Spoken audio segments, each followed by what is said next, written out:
آج کل آپ کے علم میں ہے لوگ یوٹیوب پہ ویڈیوز بنا کے ڈالتے ہیں، اس سے سبسکرائبر بنتے ہیں، اس سے جتنے ویوز ہوتے ہیں اس سے آمدن ہوتی ہے۔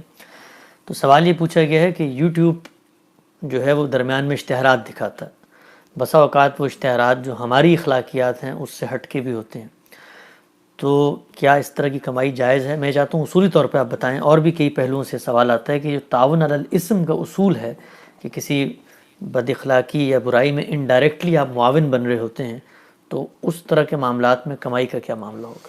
اصول میں تو یہ بات بالکل صحیح ہے کہ اگر کسی برائی کو فروغ دیا جا رہا ہے اور اس میں آپ بھی اپنا حصہ وصول کر رہے ہیں تو آپ پر بھی ذمہ داری عائد ہوتی ہے۔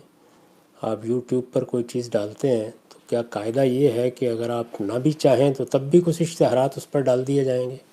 یعنی وہ مجبوری ہے، یا آپ جب تک اجازت نہ دیں اس وقت تک اشتہارات نہیں آتے؟ میں اس سے واقف نہیں ہوں، اس لیے یہ سوال کر رہا ہوں۔ دونوں صورتیں ہو سکتی اس ہیں۔ میں تو آپ کی کوئی ذمہ داری نہیں ہے، کیونکہ آپ نے اپنی طرف سے ایک نیکی اور خیر کا کام کیا، آپ اس کو پہنچانا چاہتے ہیں، تو پہنچانے والوں نے اس میں اشتہارات ڈال دیے۔ یہ صورتحال تو ٹیلی ویژن کے پروگراموں میں بھی ہوتی ہے۔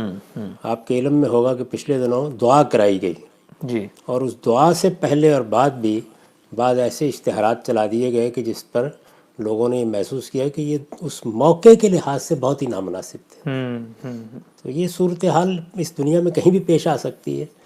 البتہ اگر آپ کے پاس یہ موقع ہے کہ آپ اس میں توجہ دلا سکیں، آپ کی بات سنی جائے گی، یا آپ اس میں اپنی کسی ویڈیو کے بارے میں یا اپنی کسی گفتگو کے بارے میں پابندی لگا سکتے ہیں، تو ضرور اس معاملے میں احتیاط کرنی چاہیے، کیونکہ اشاعت فاحشہ یا کسی غلط چیز کی اشاعت یہ آپ کو ذمہ دار ٹھہراتی ہے۔ قرآن مجید نے اس کو ایک بڑا جرم قرار دیا ہے کہ آپ غلط چیزوں کی ترغیب دیں۔